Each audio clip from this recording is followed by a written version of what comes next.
the Comma in Sports Network.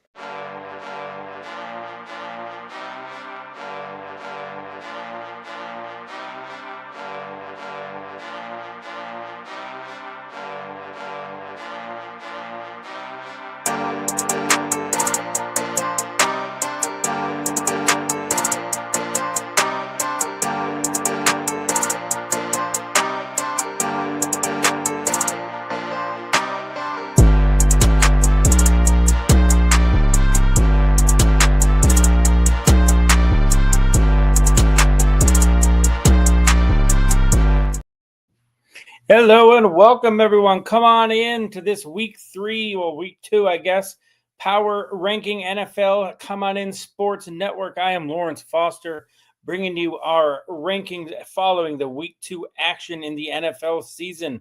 Lots of 2-0 teams, lots of 0-2 teams, lots of 1-1 teams. How do they rise? How do they fall? Do we overreact in week 1? Do we counteract in week 2? Every team will be discussed. Every team will be talked about. Disagree, agree. Obviously, that's what lists are for. Great debate. Keep it clean. Keep it cool. Keep it calm in the chat. Welcome in, everybody. Come on in. We start things right off the bat. Going to the bottom. Vince, it was very good games. NFL is fantastic. We got 32. We're going to start from the bottom, work our way up, and we Come On In Sports Network. We call it our table for 32, so we kind of call this the kiddie table. These first few pages we'll see. We sat the Miami Dolphins at 0-2. Props to them for rebounding after a really awful week 1 performance against the Colts. They were right there, had their chance to win against the Patriots, 2 0-1 teams in that one.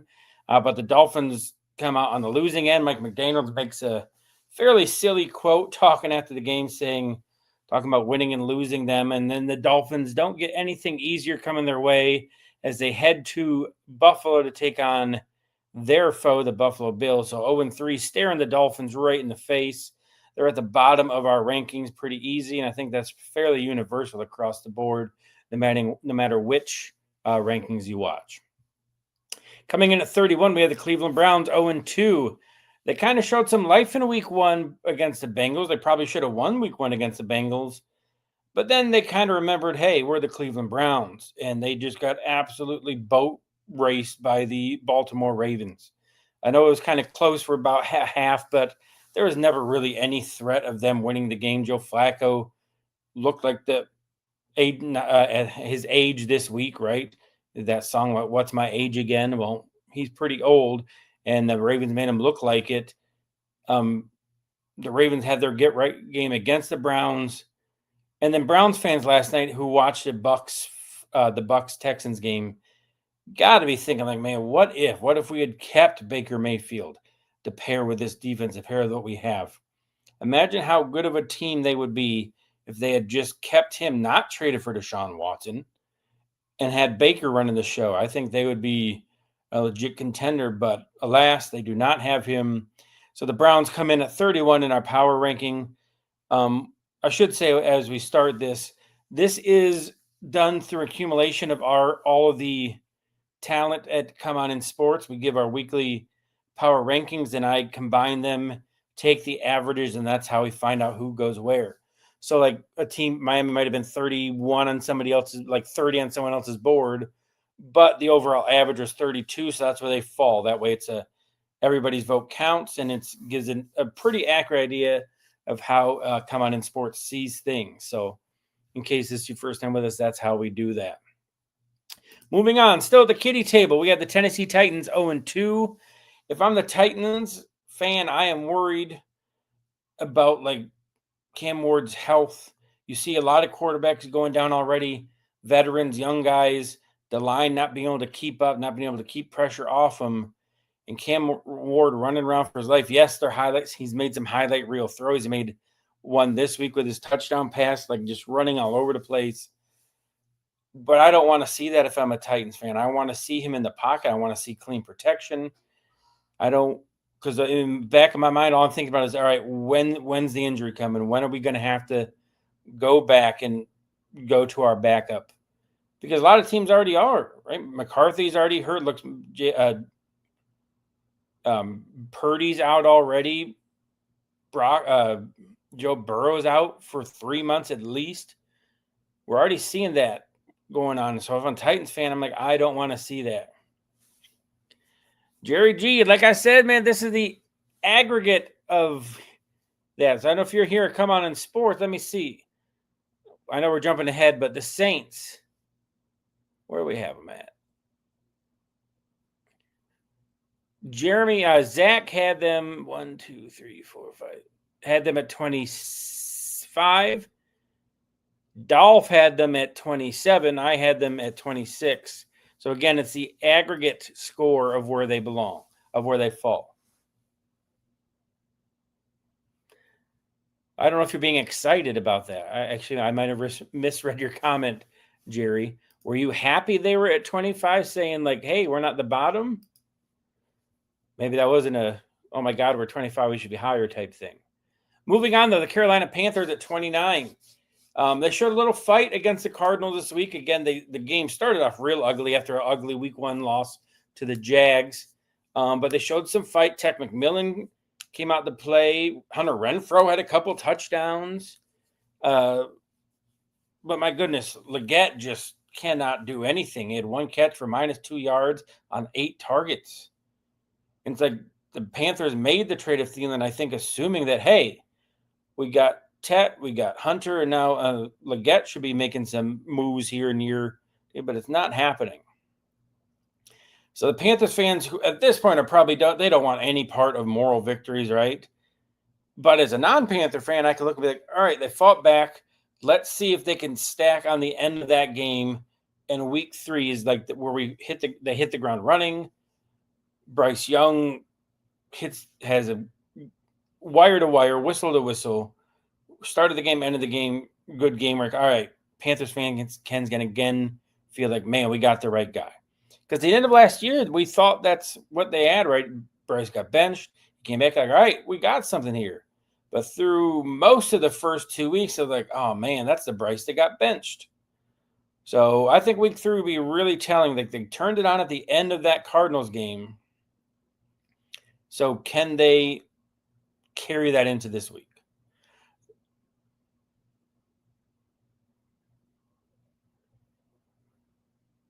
Hey, what's going on, Jess? Carolina Panthers aren't doing so well.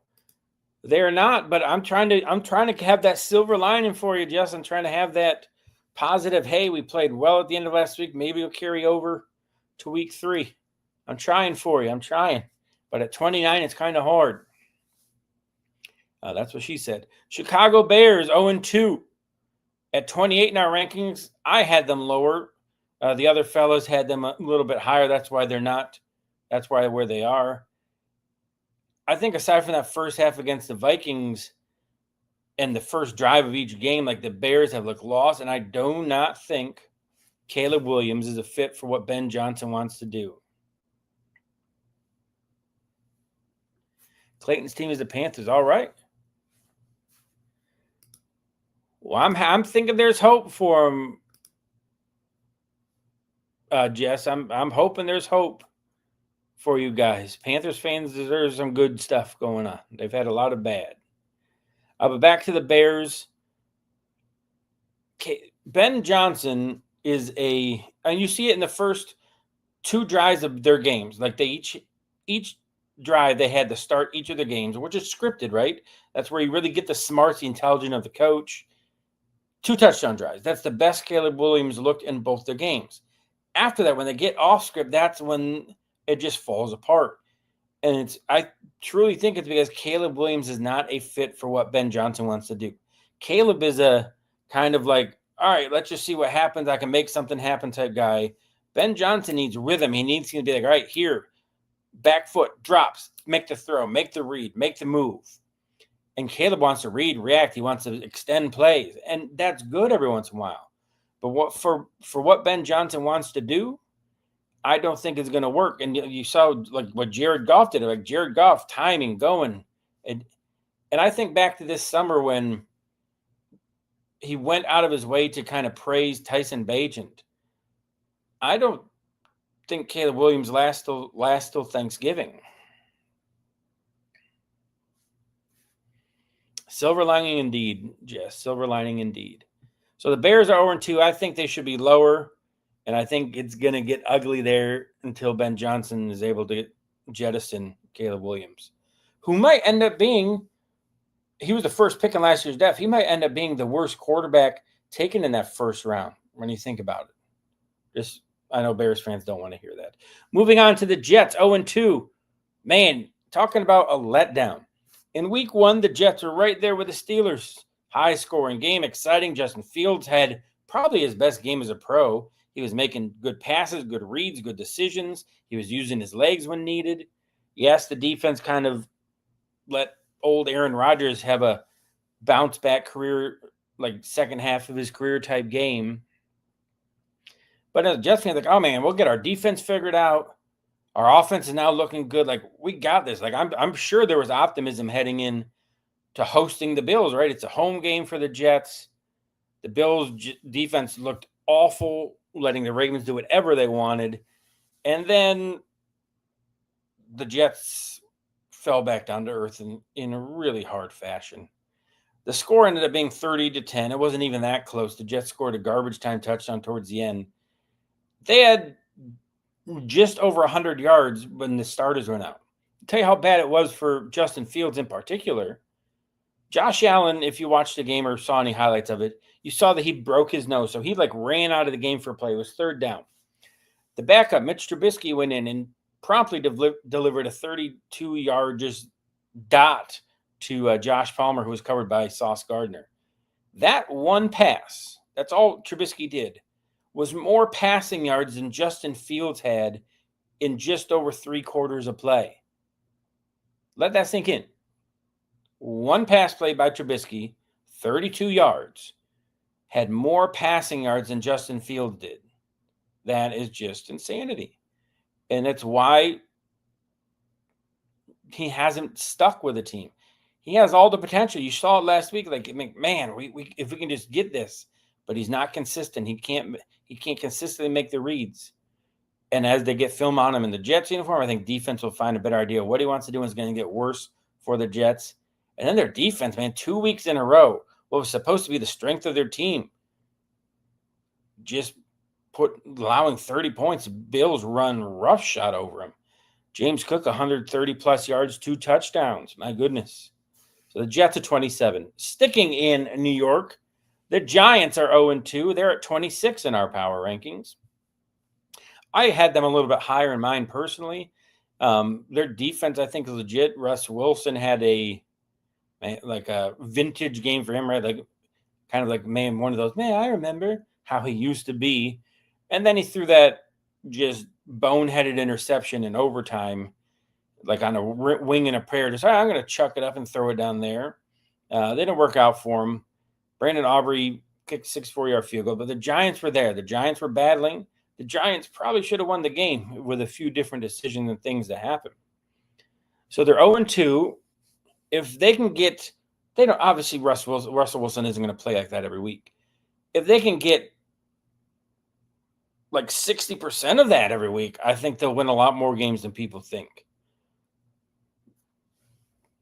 But 0-2 there for the Giants.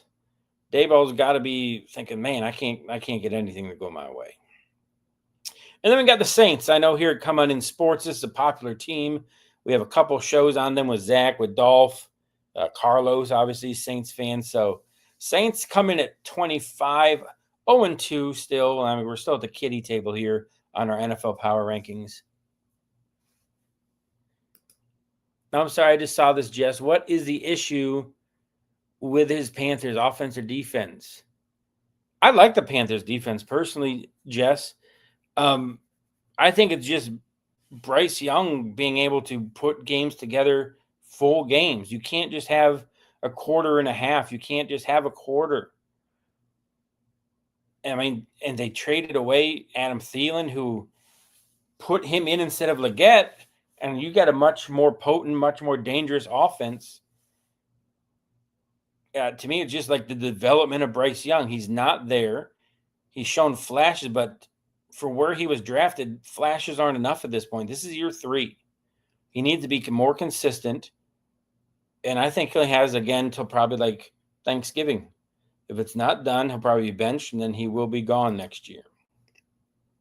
But thank you for the question, Jess. Giants. I'm sorry. No, we will move on to Saints. Saints. There we are. I'm back. Saints 0-2 showed fight in every game. They were right there with the Niners. Yeah, the Niners were banged up, but still, it's the Niners. They saw CMC. Mac Jones made the playoffs before. The Niners wanted to draft him originally when he came out, and they finally saw it. And Mac Jones kind of reminded people, like, hey, I'm not awful. But the Saints also aren't awful. They've been in both games. They've had like one or two things break their way. They could be easily 2-0. But again, that's what separates the good teams and the wannabes, right? Is those one or two plays. You can see almost every NFL game. Like, man, if this just went that way, like, yeah. But that's what makes the good teams good. They find a way to make those plays go in their way. The ball bounces their way. So the Saints 25. Moving on. We got, if my mouse cooperates, there we go. The New England Patriots coming in at 24. We're getting kind of away from the kiddie table here. This is I'm not quite a kid, I'm not quite an adult. We're at the end of the table type group. New England Patriots 1-1. They bounced back after their week 1 loss to the Raiders with a pretty entertaining, I think, game against the Dolphins. I mean, you had back-to-back return touchdowns. You had the punt return first by the Dolphins, followed by the kickoff return touchdown by the Patriots. Drake May had a couple nice touchdown throws. They went to Miami, which even with Tom Brady, Miami was kind of a house of horrors for them. They always struggled against Miami. Tua had not lost to the Patriots. So New England comes out with a win, 1-1. They got a divisional win. And things looked better than they did in week 1. They had more pop. They had more energy. But again, they're facing the worst team in the league. So, yes, you got to win. Enjoy it. Vrabel's first as a coach of the Patriots. But we can't really raise them up too much for barely. Like the Dolphins had the ball with the chance to win, the worst team in the league. 23, the Las Vegas Raiders, who beat the Patriots in week 1 and then lost to the Chargers last night in a doubleheader of the Monday night game.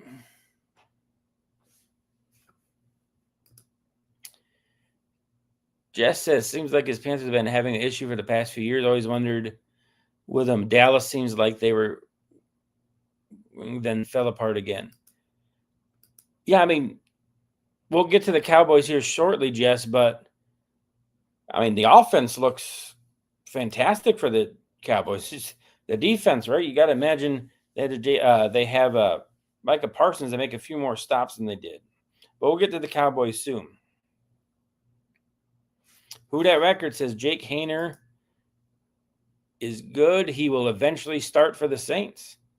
He might. I don't think they'll roll Spencer Rattler out there too much longer if he continues to not be able to find a win. Why not Haener, right? Give him a chance. Vince says a lot of quarterback. Yes, there is, Vince. A ton of injuries already. Jaden Daniels has a knee sprain, might miss the week. Brock Purdy's already out. Now J.J. McCarthy's out. Joe Burrow's out. Josh Allen broke his nose. All right, lots of things. Carson Wentz is going to be starting this week. So we're only 2 weeks in, and already you're seeing how important the quarterback room as a whole is. Everyone looks at the starters. You got to have a legit backup in the NFL nowadays. You can't. I mean, you see what happened like when Tua's went out the last few years. They didn't have a great backup, and they just fell apart. I still don't think they have a great backup. Zach Wilson. That's besides the point. 100%. You got, in most cases, unless you have like a Josh Allen, knock on wood, who's been in over 100 straight starts, you're going to have to call on quarterback 2 at some point.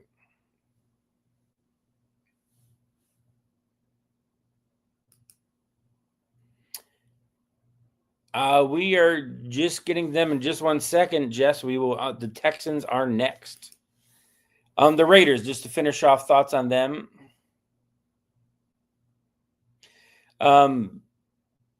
Geno Smith had a record-setting first game with the Raiders last week, and then this week kind of showed like the roller coaster he can give you.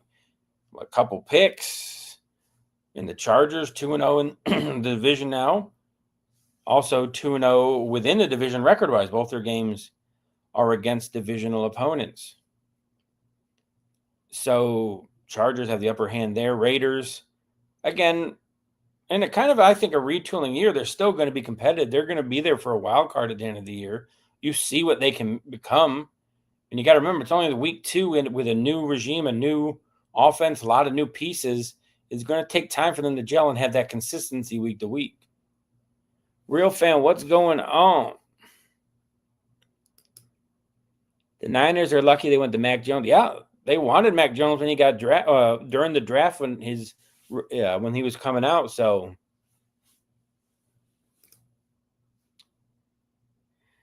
next are the Texans. So Jess, this will answer your question.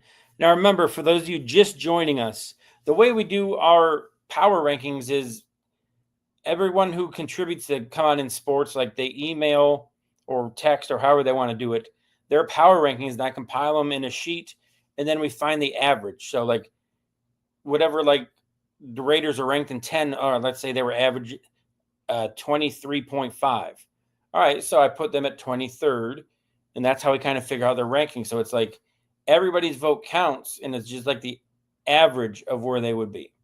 So the Texans at 0-2, yes, they're ranked above some teams that have a win. But power ranking shouldn't just be, oh, the team with a better record is ranked higher. Yes, the Texans haven't won. But if I put them up against the Raiders, I put them up against the Patriots, I'm taking the Texans. That defense is going to make both of those teams struggle.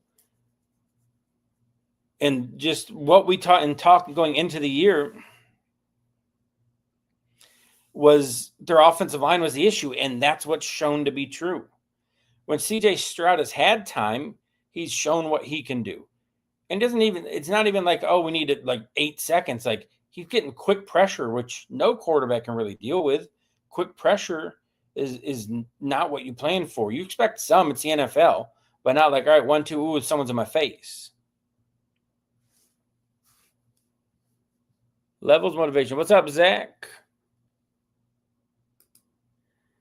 We got Genwell says, I think the Raiders won't be there around the wild card. They've got no deep threat. Sure, speedy, but they're small. They are.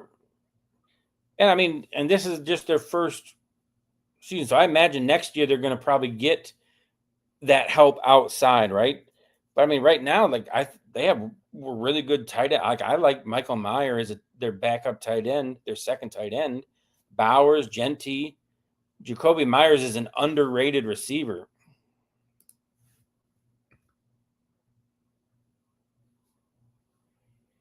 All right, that sounds good.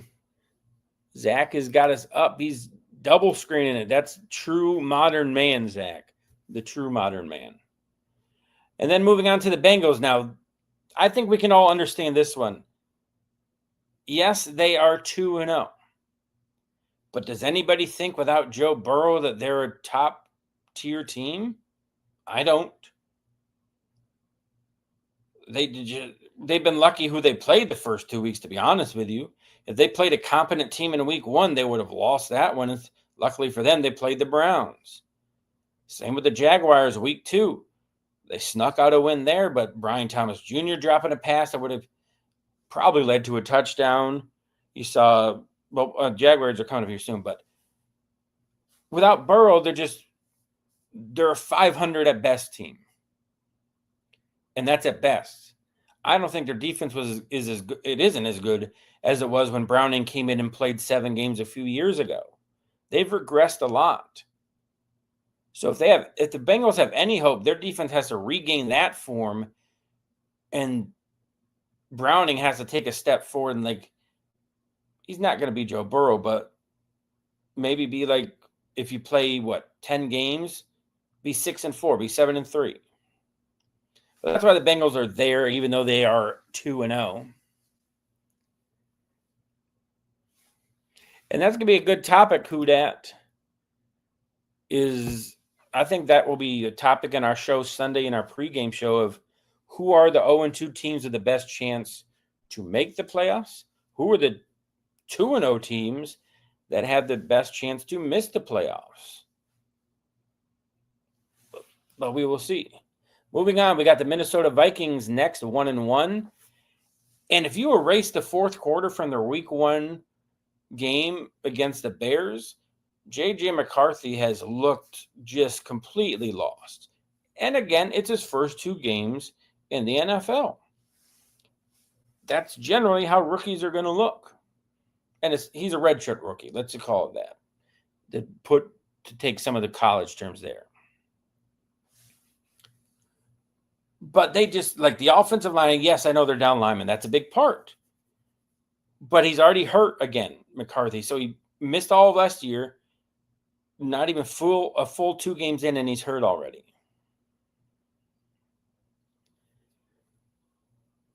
So they're not there. Aaron Jones got put on IR today. They're still missing Jordan Addison from suspension. So the Vikings, with McCarthy, they're going to have to go through the growing pains. Now they're going to have Carson Wentz playing for probably a few weeks. So it's hard to put them any higher than that because they are just 1 quarter away from being 0-2 and looking really bad through 8 quarters. That one fantastic quarter bailed them out and got them a win. And then the Jaguars. A lot of people are like, oh, man, like myself included, I'm like, all right, the Jaguars might have found something. They trounced the Panthers, who everyone thought was going to be kind of one of those, all right, teams. And then you kind of started to see, is there infighting already, right? You saw Cohen and kind of Trevor Lawrence kind of yelling at the sideline and Trevor Lawrence on the field, like waving him off. They, of course, brushed it off in the post game after, but where there's smoke, there's fire, right? And Trevor Lawrence has not lived up to his billing, not lived up to his contract, which they gave him. He's been through coaches. Like everyone thought Peterson and him were going to be the Super Bowl dream matchup. And Trevor Lawrence, again, is looking like a mid quarterback, being paid like a top quarterback.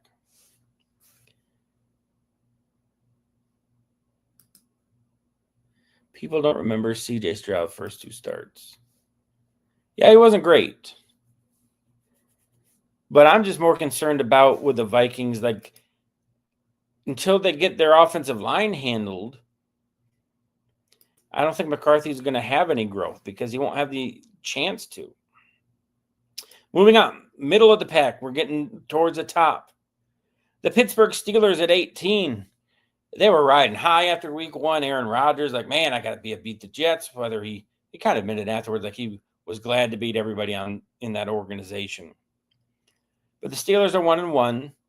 One of the biggest boneheaded plays of the season so far is that kickoff that the running back Jones, I think his last name was, just let bounce over his head, go into the end zone, just sit there, and then the Seahawks just smartly, intelligently picked it up for not picked up, they kind of fell on it for a touchdown to kind of turn the whole tide of that game. And what's up with the Steelers defense? Think of all the money and resources that they put into that side of the ball. And they made Justin Fields look fantastic. And then last week, the Seahawks at home could barely muster any sort of offensive point production. And then they go on the road to face the Steelers, and all of a sudden, Darnold looks like he did last year. If I'm the Steelers, I am really concerned about how the defense is playing. Because they haven't even played the Ravens yet. They haven't even played any of the upper tier, even mid-tier offenses. So yes, the week 1 win was great. But where does it go from here? Does the defense find its groove? Does it find itself? Is Aaron Rodgers going to eventually end up losing his mind like he did with the Jets and just is fed up with what's going on? Speaking of the injuries, you have to wonder if he wishes he would have waited. Because imagine right now, J.J. McCarthy's hurt. Aaron Rodgers is a free agent. You're telling me the Vikings wouldn't be all over Aaron Rodgers going to the Vikings? You're telling me Rodgers wouldn't want to go to the Vikings? So he should have went on one or two more darkness retreats, I think, and waited for the inevitable injuries to start piling up, and then he can cherry pick the spot he wants to go. So instead of playing the Bengals, I mean, who thought they would have had Joe Burrow, the Ravens, and being in a really tough AFC quarterback-wise, you could have been on the Vikings. But that's neither here and there. There's something to think about. I was thinking about the other day. And, oh my goodness, this one's probably going to get people up in arms. The Kansas City Chiefs are not even ranked in the top half of the league here at Come On In Sports. I had them higher. Others did not. And I can understand the argument. If you ignore the past and just look at this season, what are the Chiefs? What do they do really well, especially on offense? Not much. They are I remember what they used to be like watching Tyreek, watching what they were a fun team to watch. Even as the Bills were like, all right, they're fun to watch. I'll watch them play. These first 2 weeks of the year, they don't look fun. They are not fun. And I think they deservedly are kind of where they belong here in these power rankings. In our pregame show Sunday, I said, like, I had no rhyme or reason. I just like, all right, man, I can't picture Patrick Mahomes, Andy Reid, Chris Jones, Steve Spagnuolo losing 3 in a row and being 0-2. I'm like, I picked them just because I'm like, they're the Chiefs. They are who they are. But I think myself and others got to move on from that mindset. Yeah, and exactly, Zach. Like, Zach obviously voted at the power rankings. And he says, yeah, I was going back and forth putting them higher, but I felt like it was a disservice. And that's exactly right, Zach. It is a disservice. Because every team above them has showed more. They have showed more. Now, earlier Jess had talked about like who are the 0-2 teams. I still think the Chiefs are going to make the playoffs, especially when you look, thankfully, Denver lost one they probably shouldn't have to the Colts. But as of right now, they're not in the top half of the league, and I don't think we can argue that. Sorry, Coach Rock, if you're going to watch this or hear this or listen to it later. I'm sure somebody will tell you. But remember, I'm just the face and voice here. This is Come On In Sports Power Rankings. Jess says, what does Kansas City do the best right now? They lose. Yeah, they're 0-2. They've lost 3 in a row. Moving on to the top half of the league now. We got the Colts 2-0. They're fun to watch. Jonathan Taylor is back to the form that gave him the contract and made him a top running back in the league. And as somebody who loves the running game, I love watching Jonathan Taylor run, except when he plays the Bills. I hope he does terrible. Danny Dimes, 2-0. Giving the Colts what they need. Not like, don't call him a game manager. But he's able to give the Colts he is a perfect fit. He is a perfect fit, like Huda said. It's exactly what the Colts needed at this time in their franchise. Right? And you're starting to see like Alec Pierce looking like a legit player, right? Now they has a quarterback to third ball. Michael Pittman, we already knew. And Warren, their rookie tight end, my goodness. When you go last year to Bowers, now to this, like you're seeing rookie tight ends have a huge impact on things. And Warren, again, looks like he's right in that mold of Bowers where he's going to be right there for the rookie of the year. So the Colts 2-0, 2 impressive wins. A little bit lucky, but as Sean Payton said, he probably shouldn't have had the kick block call on. Leverage is a real penalty. It was a real call. It's not like it was a botched thing by the officials. And then they took advantage of the mistake. They still had to make the field goal.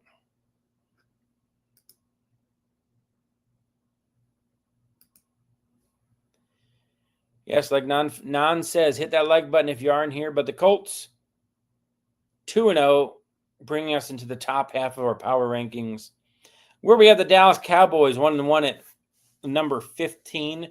I said we talk about them a few minutes ago. We will now. Dak Prescott coming off his injury last year. How good does he look? He looks mobile like he used to. Like after that first ankle injury he had, he kind of looked like he was in quicksand kind of with his movement. But now Dak has that movement back, and he even talked about it after the game. Like that's kind of a part of who he is, and he's glad to have it back. The Cowboys' offense is rolling. Javonte Williams is playing well for them at running back. CeeDee Lamb, obviously, Pickens, their tight ends, Ferguson. It's just going to be the defensive side. Like they let Russell Wilson have the game he did after everyone was talking about him being benched after week 1. So the Cowboys got to get that side of the ball figured out. And again, Micah Parsons would help that. You got to imagine one or two of those throws Russell threw deep where he had time. Probably wouldn't have had the time with Parsons pass rushing. But that's water on the bridge at this point. The Cowboys, I think, can play with anybody. They showed that week 1 they could with the Eagles, and they can also play down to anybody as they showed week 2 against the Giants. But to me, that makes them the most entertaining they've been in a while because whoever they're playing will be a good game. They'll play down to their competition. They'll play up to their competition. So at least if you're watching the Cowboys, they'll be entertaining. Seattle at 14, 1-1. They bounce back following a home loss to the Niners with a pretty strong victory over the Steelers on the road. Like we talked in the pregame about West Coast teams coming to the East Coast for that 10 a.m. kickoff. It's just always something about that. But it looked like the Steelers were the ones who traveled from Seattle. Sam Darnold had a nice bounce-back game. You saw Kenneth Walker doing things. And their defense, the Seahawks defense is young. They're talented. And they put a lot of resources into it. And you saw that on Sunday. And in the NFC West, I mean, the Seahawks are right there with them. The Niners, obviously, where they played week 1 are right there. So the Seahawks are 1-1. They're there for the division. They just can Sam Darnold play more games like this week as opposed to week 1? That's the question. And that was a question coming into the year. Like, which Sam Darnold were you going to get? Were you getting the Minnesota Viking version? Were you getting the Jets, Panther, Niner version? And through the first 2 weeks, we don't know because you kind of saw the Jet version in week 1, and you saw a little bit more of that Viking version in week 2. So you really can't answer that question yet. I think the next few weeks will be very telling because now teams will have started to get like film and trends. And if you ever kind of dive into the NFL, you know that they study film and look at things over a 4-game stretch. So they're getting to that point now where they'll have a pretty good book on Darnold and what they want to do on offense. So I think that's when you really see which version of Sam we're going to get. But the Seahawks coming in at 14, they're going to be slightly behind another division foe, the Arizona Cardinals, who are 2-0. Again, the Cardinals have played 2 inferior teams with the Saints and the Panthers the first 2 weeks. They've got wins. That's all that matters, right, is, hey, get that win. But if I'm a Cardinals fan, I want them to put things away. I want them to close games out. They let the Panthers hang around and come back. The Saints were right there with them week 1. If I'm a Cardinals fan, the next step is when you play those teams, you put them away and you get the fourth quarter to kind of rest people, kind of like what Buffalo did against the Jets, what the Ravens did against the Browns. When those upper echelon teams play the weaker teams, you should expect and want that kind of comfortable, easy win that doesn't create gray hairs for you. And the Cardinals, I mean, through 2 weeks kind of haven't.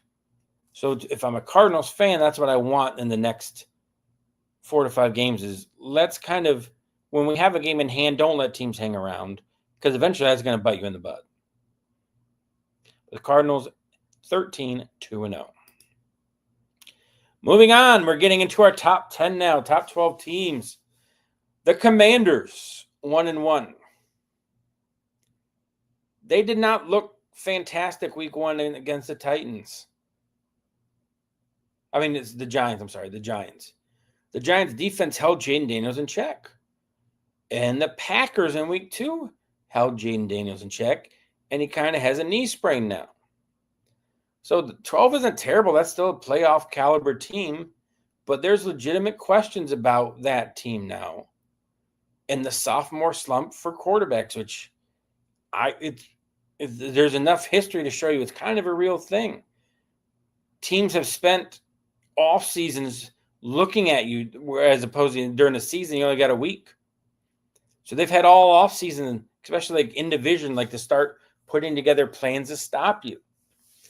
So the question is, can Jaden Daniels find that second pitch, right? If we go to baseball term, and be able to kind of turn things around and take those scouting reports and be like, no, this isn't true, and then give them something else to munch on. That's where you take the next step.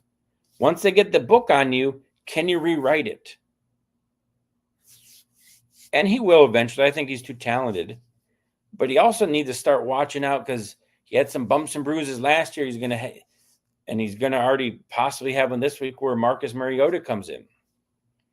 So the Commanders at 12. The Denver Broncos, who, man, you feel like they got to be 2-0. But, again, they had that late game penalty. They had the turnovers. Bo Nix played better than he did in week 1. The coaching has been bad. Zach, is that in reference to the Commanders? You think the coaching has been bad? Yes. Yep. Yeah, I mean, that's the thing too, right? They have the book on what Dan Quinn wants to do now. So 100%, Zach. I agree. But the Broncos, 1-1. Again, kind of like the Steelers here, like you kind of figured no matter what Bo Nix did, like if he had his sophomore slump growing pains still, you kind of figured the defense was going to be more lights out. And yes, they played really well against the Titans, but that was the Titans and the rookie Cam Ward. They played Daniel Jones like a legitimate quarterback with some legitimate weapons, and they kind of looked mid. And in Denver, going into the year, like you expected the defense is going to carry us when the offense has their lulls. But they didn't on Sunday, and it cost them. Yes, it's easy to look at the end and the field goal, but look at the rest of the game. Again, the Colts started off with, I think, 3 or 4 straight scores coming off their game where they scored 7 straight times. So they're in a rhythm. Like the Denver Broncos, I figured would knock them out of the rhythm, but they didn't. And now they sit at 1-1. Getting into our top 10, the Atlanta Falcons got off their schneid and got the win. Big win for the Falcons. Michael Penix, Bijan Robinson. And the Falcons, again, were like a kicker away from winning week 1, right? And then they essentially kind of benched and got rid of Koo, brought in their new guy, and then he proceeds to drill 5 field goals and beat the Vikings. And again, if I'm a Falcons fan, I'm really excited. Their rookie defensive guys made plays. Both of their rookie first-round pass rushers got a sack. Their safety got an interception. Bijan Robinson, Algier, like that's a really good 1-2 punch. Everyone looks at like Gibbs and the running duo there. They look at the Bills running back room. But the Falcons right there, and then you throw in Michael Penix's abilities. The Falcons, once they get things figured out, because they're still a really young team, they're going to be dangerous. They could very easily be 2-0 if their kicker could do anything. Their old kicker, I should say. Got to preface with that. So the arrow is 100% pointing up for the Falcons. The Bucs, who are 2-0, have looked beatable. Right? The Falcons were close to beating week 1. So Falcons fans, I know we got Falcons here on the Come On In Sports Network. You got to be excited. You got to be happy. They're top 10. You really can't argue with them being top 10. So props to them. Moving on to number 9, the Lions had their bounce back game. Sorry, Bears fans. They kind of look lethargic. Everyone's questioning, man, do they have anything without Ben Johnson? And Dan Campbell's like, and Jared Goff were like, yeah, we're still the Lions. Put up a 50-burger on the Bears. Probably ran the score up a little bit. Got to wonder if that's a little bit of gamesmanship between Dan Campbell and his old offensive coordinator, Ben Johnson. The defense, aside from that first drive, held the Bears in check. So lots of things going right there. Just need to see Penix have a game. I'm with you, Zach, and I think he will soon. And I've seen enough flashes, and I'd liked him at the end of the week 1, where he had command in crunch time. So I think all the pieces are going together for Penix, and he's going to be there real soon. But then again, the Lions bounce back, 1-1 now. The offense looked like it used to. Jared Goff, 5 touchdowns. Amon-Ra had a monster game. So the Lions reminded everybody of what they can be, sans Ben Johnson. LA Rams 2-0, right up there with the Cardinals in that division. The Niners also 2-0. That's a tough division, everybody. But the Rams, you saw Puka Nacua taking a reverse on 4th down for a touchdown. Not a reverse, an end around for a touchdown. Devontae Adams had a touchdown over 100 yards. You're seeing what the Rams can be. And they haven't even started to click on offense yet. Once they get into their rhythm, there's defense, young and strong, doing what they do. Jared Verse and all of them. The Rams are a dangerous team. And as long as Matthew Stafford stays healthy, they'll be right there for the Super Bowl at the end of the year. It all hangs on his back, both realistically and proverbially. Right? If he goes down, nobody has faith in Jimmy Garoppolo. You remember what Devontae Adams said about him on the wide receiver show a few years ago on Netflix about Jimmy G? Yeah. So if he goes down, they'll start to fall. But he's healthy right now. They can keep him healthy. He's going to keep them at the forefront of the league in the NFC. And then the Niners coming in at number 7, also 2-0. You got to give props to them, especially Mac Jones. Mac Jones is kind of like an afterthought, a throwaway. Everyone's like, man, this guy's done. The Niners, who, again, we've said this a few times already in the show, they wanted him coming out in the NFL draft when he came out.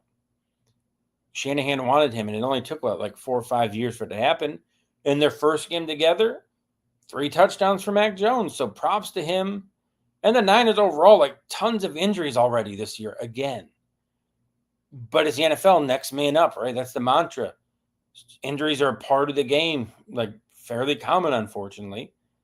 But the Niners didn't whine or complain. They did their job and come out with another win.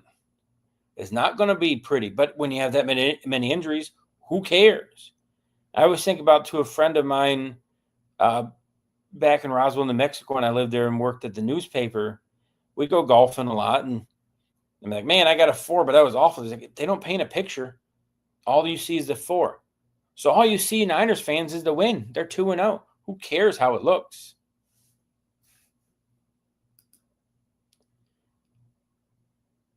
Yeah, it was inconsistent. Yep. CMC is healthy. Well, he's leading the league in touches already. Ricky Pearsall's looking like a legit wide receiver 1. And then you think about where he was a year ago after getting shot. I mean, it's a great comeback by him. So the Niners 2-0. Now we get to the head of the table. The top 6. Before we get to that last page, a reminder, follow us here at Come On In Sports, all the channels. You see us on all the shows we got. You got Real Fan Sports. You got Saint shows. You got Come On In as the NFL turns on our pregame show. we're all over the place. We got shows all week. You got our YouTube to check out for anything you miss. Subscribe, like us, follow us, share us. Whatever you need, we are here for your NFL needs, for your sports needs. But being NFL season, our focus is here on the NFL. So make sure you're following everybody. Zach at Real Fan Sports, who's been in the chat, drop him a follow before we get to our last slide. Speaking of the Tampa Bay Buccaneers, there they are at number 6, 2-0. Again, not the most beautiful wins, but who cares? They're 2-0. They found ways to win. And again, they're not clicking on all cylinders yet. They're still missing Tristan Wirfs. They haven't found their groove, and they're still 2-0. And that's what really good teams want. Like, who cares how it looks? Find a way to get the win. So the Bucs, who have owned that division, are in control of the division once again. And really, I don't see them falling back to the pack as long as, again, health is always the caveat to all those things. But Baker and Bucky Irving, you saw Rachaad White come in and make plays yesterday. So if they can get a 1-2 punch in the backfield, Emeka Egbuka looking like he has, imagine when they get Godwin back, a 3-wide receiver set of Mike Evans, Egbuka, and Godwin pairing with Cade Otton and one of the running backs. My goodness. And then the defense, although they did lose Kalijah Cansey, he tore his pec. He's a really key piece to that defense. And he's out for the season, obviously, with the torn pec. So that bears watching. But as it sits right now, the Tampa Bay Buccaneers are ranked in 6 in the come on in table for 32 NFL Week 2 power rankings. Number 5, we have the LA Chargers 2-0. Again, just because the Ravens have lost one record doesn't mean a team is better. The Chargers have looked good. The Chargers have 2 divisional wins. You're seeing Quentin Johnson kind of start to be who they thought they were when they drafted him. He made another big play down the field and caught the ball. I mean, surprise, surprise. They got their running game going. Khalil Mack got hurt. And again, with losing Joey Bosa, that bears watching. But this is a team in Jim Harbaugh's eyes. Like in his vision, this is what he wanted.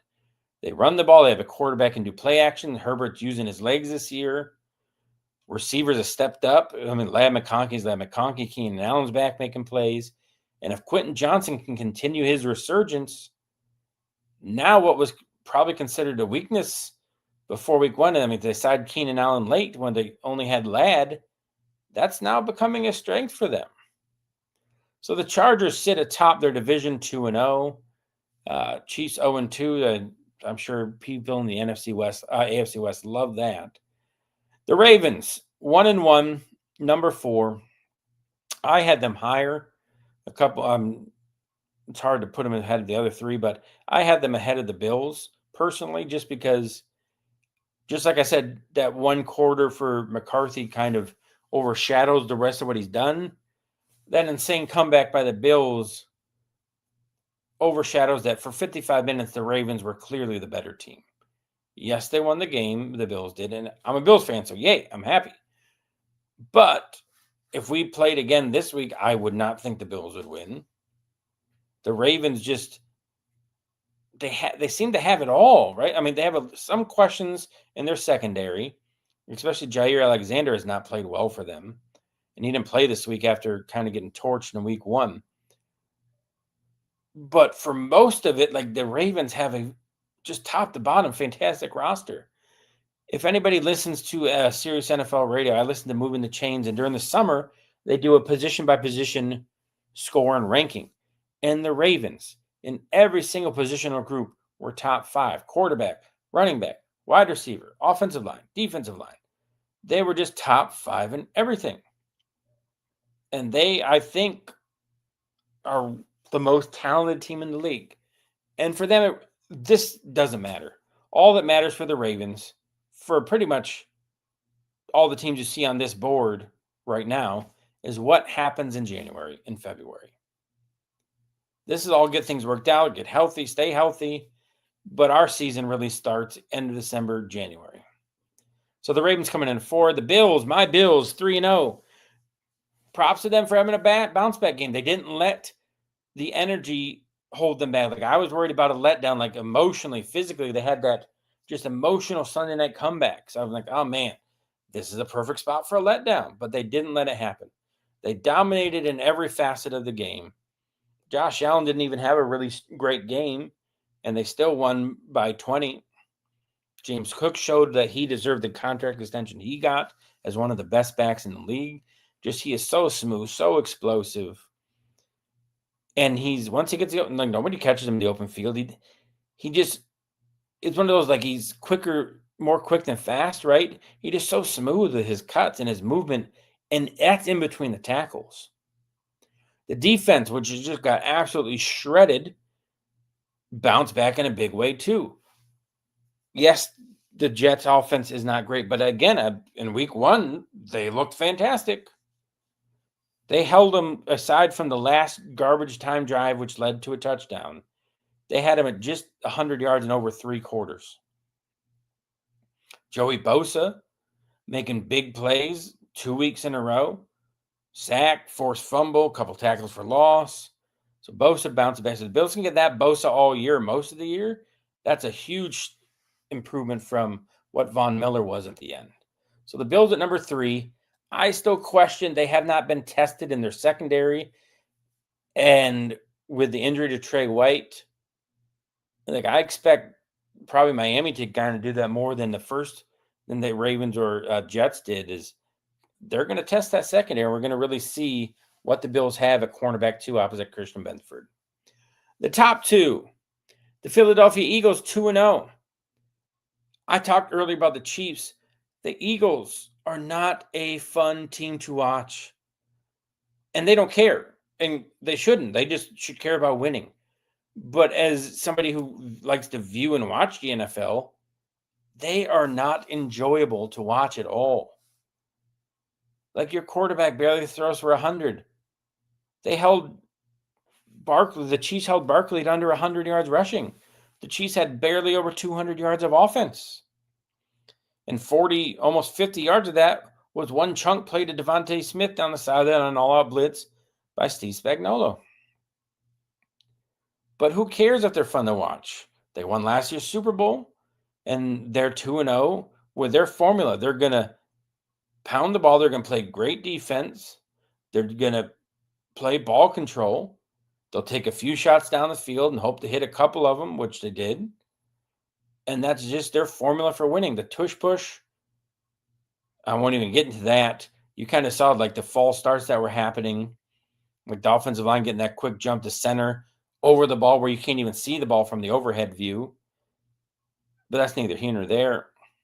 You saw Adam Schefter say that the Eagles won that game against the Chiefs in March when the tush push wasn't banned. But I won't go there. The Eagles have found something they do really well, better than anyone in the league. And when it's time to use it, they use it. Why wouldn't you? If it's legal, do it until they either turn it illegal or they figure out a way to stop it. Otherwise, 31 other teams wish that they were consistent and could do that like they do to always get that yard, which the Eagles do. Closing it out, the top team, this is the same top 3 as it was, as top 4 actually, as last week. The Green Bay Packers, who through 2 weeks look like an absolute juggernaut. They have everything on defense now. They got Micah Parsons. They have that pass rusher they sorely needed, which makes everyone else on the defensive line better. And everybody knows once the defensive line is getting consistent pressure, now the secondary looks better. And then on offense, obviously, you had Jordan Love doing what he does. Josh Jacobs, still a beast. They have all those wide receiver weapons, even with the injuries like Romeo Doubs breaking his collarbone or shoulder. Oh, they still got Golden. They still got Reed. They still got their weapons on offense. So the only thing that, like, the Packers haven't played on the road, and Zach brought that up in our show on Sunday, in our pregame show. The Packers haven't played on the road, so how are they going to do there? And do they become complacent? Like, do they have that energy, have that thirst to be the best every week? And that's a challenge in the NFL, especially once you start. If you're like 8-0, 9-0, like how do you keep getting up and like you haven't lost yet? So that's gonna be the challenge for them. The Lions I think might still be there. The Vikings, who we had at the bottom of the range, and the Bears I don't think will offer much competition this year. The Lions probably will still, but in week 1 they didn't offer much of a fight there. So that does it, everybody. That is our week 2 NFL power rankings here at Common in Sports. We call it our table for 32. The Packers at the head of the table, the Dolphins at the kiddie table, everything in between. As always, guys, we thank you for hanging out with us. Please like, subscribe, follow everybody with the Come On In Sports Network. I am Lawrence Foster saying, come on in, everybody. Have a great night. We'll see you next week. The Come On In Sports Network.